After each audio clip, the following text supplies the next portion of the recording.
Hey guys, welcome to another video. Hopefully I'll actually get around to posting this one. I've done a couple of cooking ones and yeah, they've never saw the light of day, so I need to sort those out. But I thought to, kind of partially explain again why I've not been uploading quite so much. Life is busy, very bloody busy at the moment. If you're new to the channel, if you don't know, I've got an 8-year-old who I'm now homeschooling as of April or May. I can't remember now. It's been about 2 months we've been homeschooling. I just want to quickly say most of my subscribers are American. So you would just call it homeschooling. In England, there's a difference between homeschooling and home education. Home education is where you just teach your children at home. Homeschooling is where the school gives you work to do at home with your kids. I'm not doing that one. I'm literally just teaching my children myself. But I've always known it to be homeschooling before they register, and I didn't realise there was a difference. So I am just going to call it homeschooling because it's easier. But yeah, homeschooling my 8-year-old daughter. I've got an almost 4-year-old little boy who I'm pretty sure thinks he's Johnny Knoxville. I'm pretty sure he does. He's like a poster boy for ADHD. So he's just constantly on the go. Like there's literally not a safe space in the house for stuff. Like he's just, I'm surprised he hasn't started climbing the walls yet. And then I've got a 4.5-month-old little boy as well. And obviously he's breastfed, so even more busy with that. Between the breastfeeding, homeschool, housework, cooking, cleaning, like it's just very busy at the moment. So yeah, not really been uploading nowhere near as much as I was before. Hopefully things will get a little bit easier as we settle into a routine and I'll be able to start uploading more though. But yeah, I thought I would just show you what we've been doing homeschool wise. Obviously in England, like I'm quite fortunate, I've got a dining room, but it's tiny. It's 8 foot by 8.5 foot. So I've kind of made this into our little like homeschool room, although it is sharing space with my big ass 4.5 foot chest freezer. So that takes up a good chunk of the room. But yeah, I thought it'd just be nice to have like a little area where we can keep all our stuff together, so I'm not constantly running around the house and wasting time looking for things. Obviously you don't have to have like a homeschool room, or even an area. You could just do it on your sofa or like out and about, like wherever really. But yeah, I just find it helpful to have like a little sort of space. So homeschooling, home education in England is actually the legal default. School is like an opt-in service. So yeah, naturally, obviously, you would home educate if you didn't enroll your children into school. My daughter did go to school. I deregistered her about 2 months ago now. It's something I thought about for a long time. Since 2020, really. Started to not like the way things were going. Developed a bit more of a healthy distrust for government. All the woke ideology crap started becoming even more popular, and I just thought, you know what? Yeah, this isn't for us. Not only that as well, like in England, if you take your child out of school to go on holiday, obviously in the summer holidays it gets really expensive. Well, any of the school holidays it gets really expensive, and you can obviously, if you take your children out of school, you get fined. Forgot where I'm at. It's really hard. Like people don't talk about how hard it is to make content when you have children and you're interrupted every 2.5 seconds. Yeah, I forgot where I was. But anyway, law and responsibility. Obviously, home education is the legal default. I obviously have a responsibility to make sure that my daughter is receiving education considered full-time, which they don't really specify what that is. I guess just taking up a good chunk of the day. But yeah, just basically have a responsibility to provide her with full-time education suitable for her age, ability and aptitude and any special education needs. But yeah, and then requirement wise, I just need to every year fill out a report basically detailing, I don't have to show any pictures of her work, anything like that, just detailing roughly, a rough outline of what we've been doing and to show progression. So for example, I don't know, at the start of the year, this child didn't know how to add and subtract, and at the end of the year they could, up to 2-digit numbers, or, you know, just examples, things like that to show progression, and that you have actually been doing learning of some kind. It's going to get a lot stricter and a lot more on your ass, pretty much, because of this Children's Wellbeing in Schools Bill, which is just a massive government overreach, to be quite honest. There's nothing about it that's about safeguarding, in my opinion. I think it is purely just another power grab from our mildly dystopian government. I can't stand our government. But yeah, that's another video. But yeah, so curriculum wise, you don't actually have to follow any kind of curriculum. It's completely up to you what you want to teach and what you don't want to teach. Obviously they do need to be able to read and write to be a functioning adult, and they need maths as well, so yeah, but you don't actually have to follow any kind of curriculum. I kind of am.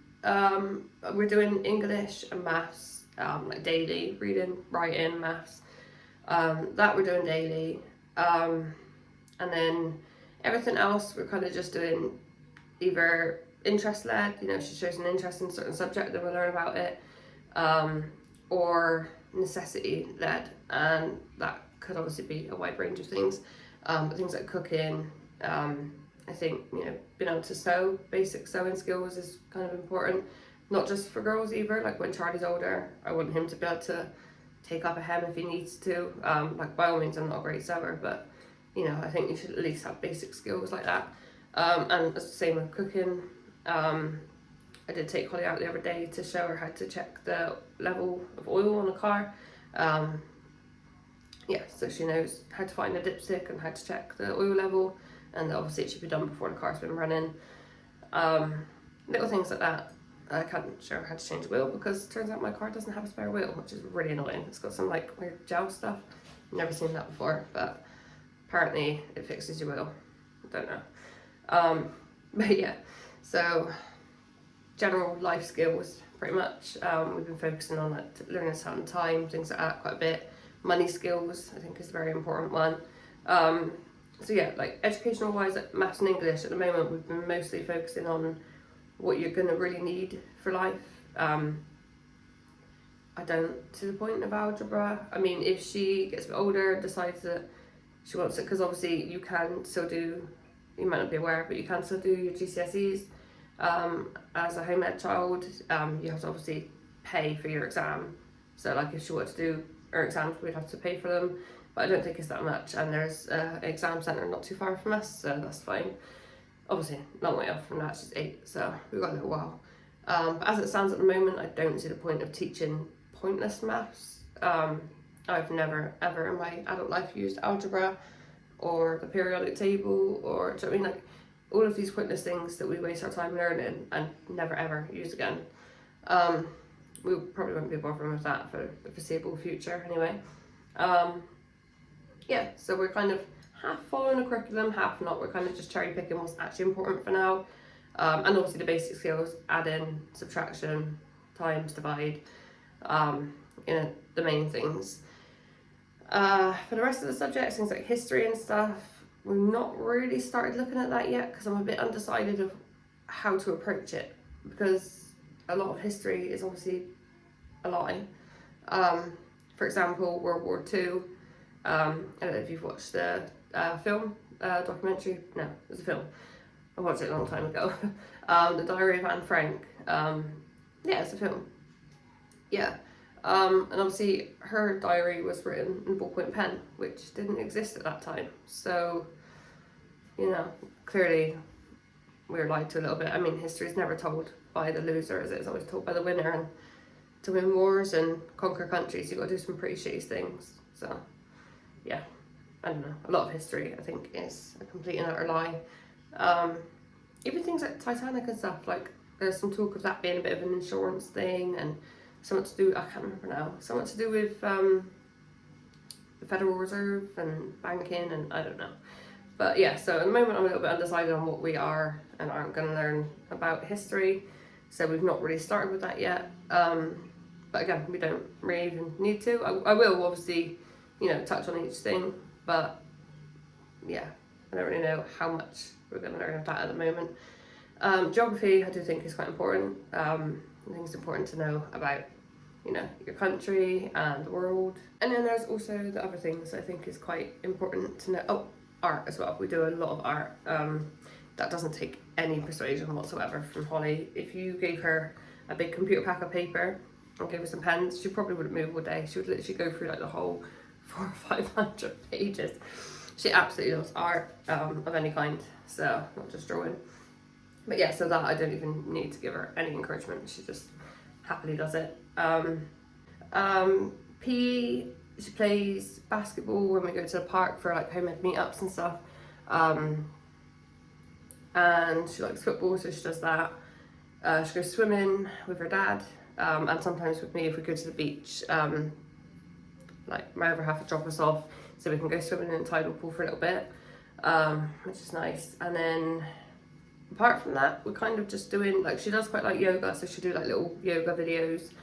And then we also do a bit of martial arts at the moment. We've got a kickboxing bag, and pads and stuff.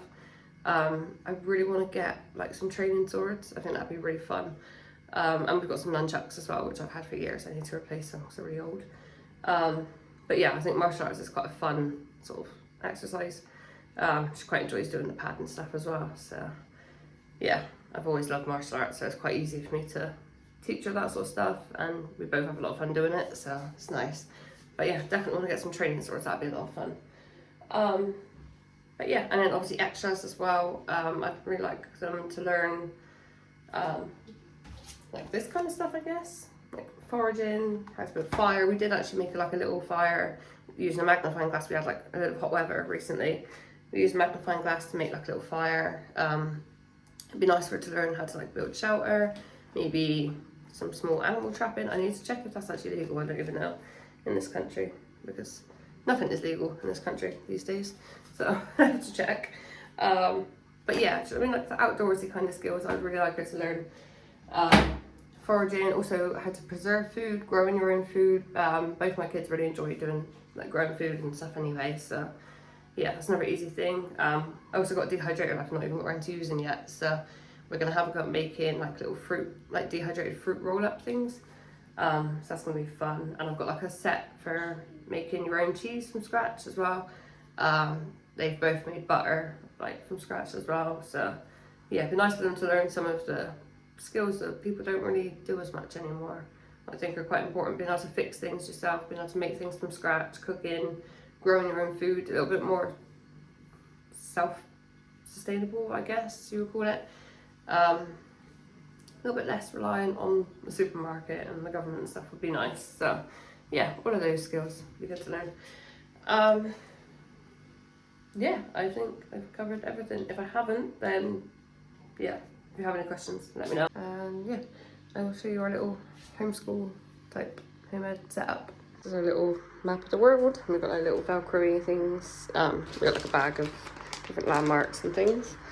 Yeah, got like our little time things, times tables, math symbols. I just write our aims of the day, like the things we want to get done today on here, and then we can just wipe them off as we do it. It's my little mountain painting. First time using one of those like palette knives, they're bloody brilliant. Wish I'd found them sooner. And then this, we've kind of just started, so we're not one out there at the moment, but this is books we're reading like together. Each time we finish a book, we're writing it on like the end. Can't remember where I saw the idea, but yeah, you just print off like plain book things and then you can fill it out yourself. So we've got fractions and conversion thingies. That one probably take me like 10 million years to finish. We've got our Lego, little art supplies, little pot of math things, pennies and tape measure and stuff. These are all our more sort of like curriculum type books, like English, maths, science, art, history, geography, all those things. And we've got all of these which I need to sort through. This is the one we're reading at the moment. We did a trip to Plymouth Aquarium as well, which was pretty good. Like spelling flashcards which belong in here. I've got my little flashcard things and stuff. All of my things. I love this. This is so you can write like funny things that your kids say and do. I was making key ads the other day and I was getting stuff out of the cupboard and like the fridge and that, and I was like, butter, and Charlie was like, butter, and I was like, and breadcrumbs, and he was like, butt crumbs. I'm pretty sure we're not putting butt crumbs on the chicken, mate, but okay. That's never gonna not be funny. Yeah, and then these are just, I don't really know, just random educationally kind of books. We've got a lot of like animal books and stuff. And then we've got lots of like storybooks. And then we've got lots more storybooks. And then, not sure why that's there. Charlie did that, I think. And we've got more storybooks and some puzzles. Lots more animal books. Chaos coordinator, my god, yeah, that is my life. Paper, pens and stuff, boxing things, and their little sharks. And that's, oh, and that. Oh, actually, yes, no good as it turned out like that. And then our literally just little 2-seater table thing, and then Charlie just borrows Alfie's high chair if he's going to sit with us. But yeah, that's pretty much it. Tiny little 8x8 room. But yeah, if you have any questions, then just put them down in the comments, and hopefully I will post another video and not take about a year about it. So yeah, see you in the next one. Bye.